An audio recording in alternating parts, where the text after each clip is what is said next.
नमस्कार साथियों, मैं डॉक्टर मन और आज हम बात करेंगे गौशाला के बारे में, निराश्रित गोवंश के बारे में। वैसे तो सरकारें लगातार प्रयास में रहती है कि किस तरह से निराश्रित गोवंशों का हम प्रबंधन करें।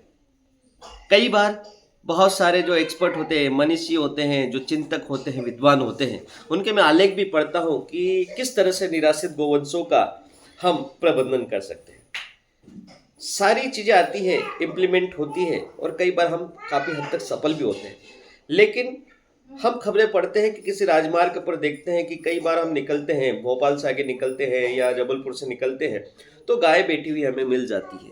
तो उनके प्रबंधन के लिए कई बार स्थानीय प्रशासन भी प्रयास करता है और विभाग भी उसका प्रबंधन के लिए, समाज भी उसके लिए करता है, प्रयास करता है।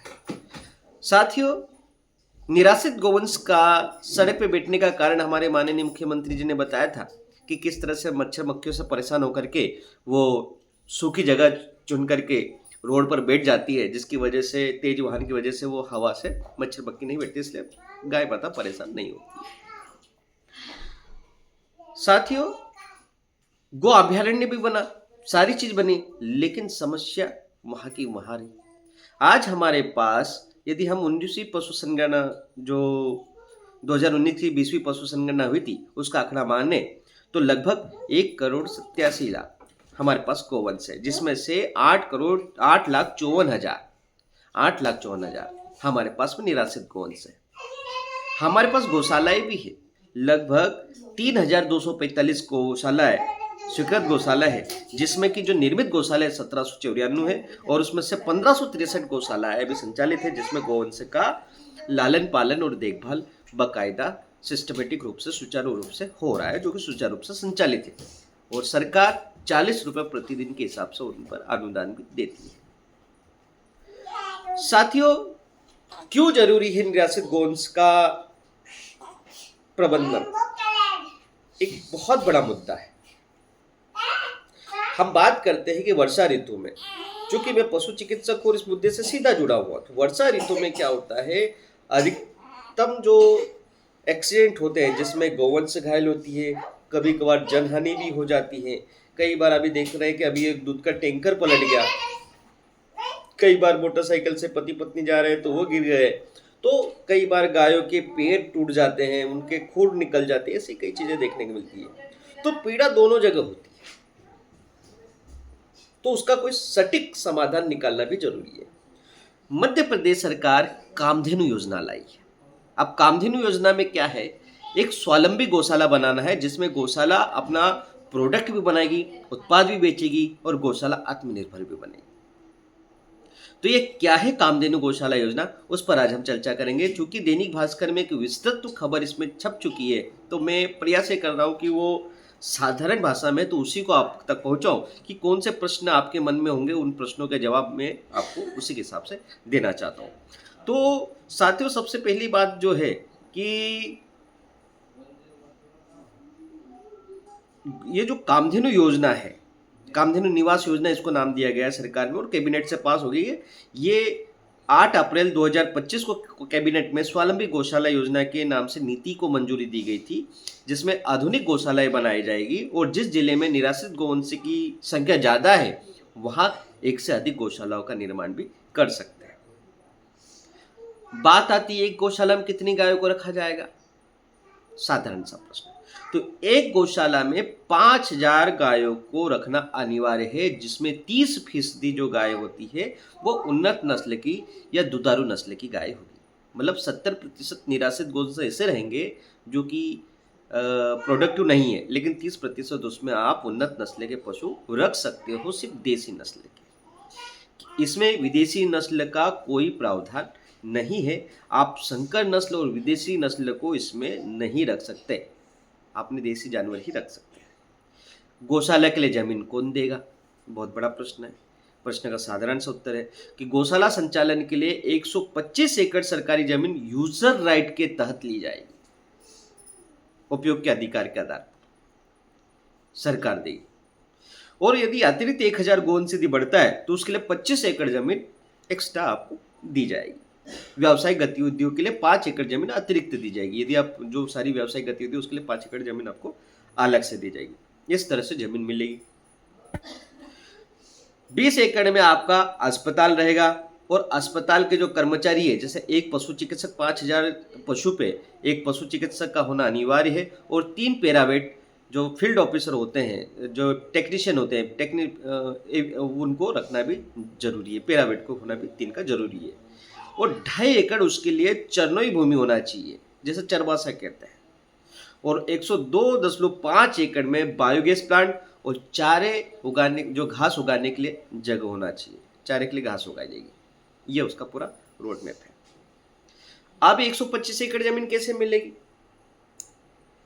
तो इसके लिए पशुपालन डेयरी विभाग एक लैंड बैंक तैयार करेगा, जिसके तहत गौशाला को जमीन, जो गौशाला में जो पशुपालक है, जो पशुपालन के लिए डेयरी विभाग है, उसके स्वामित्व में ही जमीन रहेगी। सिर्फ जमीन क्या होगा, विभाग की तरफ से मध्य प्रदेश गौ संवर्धन बोर्ड उसका और गोपालक जो है, जो संस्था है, गोपालक संस्था है जो गायों को रखेगी, वो संस्था है, उसके बीच में एक अनुबंध बनेगा।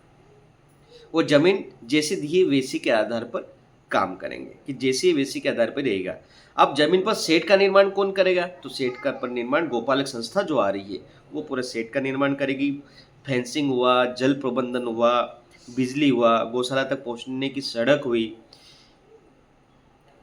इसके लिए सरकार कोई अतिरिक्त खर्च नहीं करेगी। यदि संस्था प्रोजेक्ट शुरू करने के बाद किसी अन्य निवेशक साथ गतिविधि की योजना बनाती है तो उसे उस पशुपालन विभाग से योजना में सम्मिलित होने की अनुमति लेना जरूरी है। योजना उस गोपालक संस्था को चलाना है। अब इस गौशाला का संचालन कौन कौन कर सकता है? कई व्यक्ति आएंगे कि भी हम भी कर सकते हैं, हम भी कर सकते हैं। तो गौशाला का संचालन कोई भी रजिस्टर्ड संस्था, जैसे कि फर्म, ट्रस्ट, सोसाइटी, कंपनी है या उनके समूह इस योजना में शामिल हो सकते हैं। अधिकतम 5 संस्थाओं के समूह को मान्यता मिलेगी। इससे ज्यादा संख्या वाले समूह को अयोग्य माना जाएगा। संस्था को पहली बार में 20 साल तक जमीन का उपयोग करने का अधिकार दिया जाएगा। इसके बाद एग्रीमेंट को 5-5 साल के लिए बढ़ा दिया जाएगा। तो 20 साल के लिए तो हम पहले एग्रीमेंट करेंगे, उसके बाद 5-5 साल के लिए हर साल उसको बढ़ाते जाएंगे। गौशाला संचालन के लिए कौन सी संस्था पात्र होगी, अब उसके बारे में बात करेंगे। अभी हमने संस्था की बात की थी, संस्था ले सकती है, अब कौन सी संस्था पात्र होगी इसके बारे में करेंगे। तो गौशाला और उससे जुड़ी व्यावसायिक गतिविधियों से का संचालित करते हुए 10 करोड़ का टर्नओवर और बायोगैस संचालन का 3 साल का अनुभव संस्था को होना चाहिए। यही बात समझ। गौशाला खोलने वाली संस्था या समूह के पास न्यूनतम 500 निराश्रित गोवंश को पालने का कम से कम 3 वर्ष का अनुभव होना जरूरी है। निराश्रित गोवंश के पालन तथा वाणिज्यिक गतिविधियों का संचालन करने हेतु न्यूनतम 50 करोड़ रुपए के निवेश का प्रोजेक्ट बनाने वाली संस्था या समूह के साथ एग्रीमेंट होना जरूरी है। हर 5,000 गायों पर न्यूनतम 1 पशु चिकित्सक और 3 पैरावेट सहायक की नियुक्ति, जिसका व्यय संस्था वहन करेगी, जो संस्था उनको उस प्रोजेक्ट को चलाएगी। और गोवंश के लिए कम से कम 3 महीने का आहार स्टॉक में होना चाहिए, रखना होगा। ये कुछ संस्थाओं के लिए आवश्यक निर्देश है। कौन कौन सी व्यावसायिक गतिविधियां कर सकते हैं उस पर हम चर्चा करते हैं, क्योंकि स्वावलंबी गौशाला बना रहे हैं। पशुपालक संस्था पॉलिसी तहत गो पालन के साथ नस्ल सुधार, पंचगव्य जिसमें गोबर, गोमूत्र, दूध, दही और घी, मिल्क प्रोसेसिंग यूनिट, खेती, चारा विकास, उद्यानिकी, ऊर्जा, जैविक खाद, आयुष और पर्यटन जैसी गतिविधियां भी संचालित कर सकती है। इन परियोजनाओं के संचालन के लिए, जैसे हमने कहा था, कि 5 एकड़ जमीन अतिरिक्त उनको एग्रीमेंट में शामिल किया जाएगा।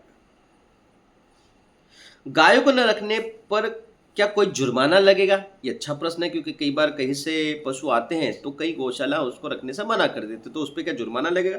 तो बिल्कुल, यदि उनके पास में एग्रीमेंट के अनुसार 70% निराश्रित गोवंश और 30% दुधारू गाय रख सकता है। निराश्रित गोवंश उपलब्ध कराए जाने पर यदि उनकी संख्या कम पाई जाती है या संस्था ऐसे गोवंश को लेने से इंकार करेगा तो पेनाल्टी लगेगी। तय संख्या से जितने गोवंश कम पाए जाएंगे 75 रुपये प्रतिदिन के हिसाब से पेनाल्टी देनी पड़ेगी संस्था को। और ऐसे फिलहाल अभी 30 गौशाला खोलने का बजट में प्रावधान किया गया है। माननीय हमारे मंत्री जी लखन पटेल जी, पशुपालन मंत्री जी, उन्होंने कहा है कि हम जो सड़कों पर गाय ना दिखाई दे, इसके लिए सतत प्रयासरत है और 30 गौशालाएं भी खोलने का संकल्प लिया है। गौशाला का मॉनिटरिंग कौन करेगा? क्या संस्था स्वायत्त हो जाएगी? जी नहीं, गौशालाओं का मॉनिटरिंग गौ संवर्धन बोर्ड करेगा। साथ ही साथ जिले की जो संस्थाएं हैं, गौ संवर्धन बोर्ड के लोग तो आ करके वहाँ पे निरीक्षण करेंगे ही करेंगे, लेकिन जिला प्रशासन को भी गतिविधियों की आपको जानकारी देनी होगी। तो इस तरह से बहुत ही अच्छी योजना है, जिसमें हमने देखा कि पूरा जो परिपालन है, इसमें लगभग पूरा जो प्रोजेक्ट है, इसमें 125 एकड़ ज़मीन का उपयोग किया जाएगा। तो साथियों, एक अनुकरणीय पहल कि गायों को सड़कों पर जाने से किस तरह से रोका जाए और गोवंश का जो क्षति है या उनके जो हानि होती दुर्घटना में, उनके पैरों की हानि होती, खुरों की हानि होती, जिनसे कि वो अपाहिज हो जाती है, उनको उस चीज़ से बचाने से रोकने के लिए एक सरकार का अनुकरणीय कदम है स्वावलंबी गौशाला योजना, कामधेनु योजना है।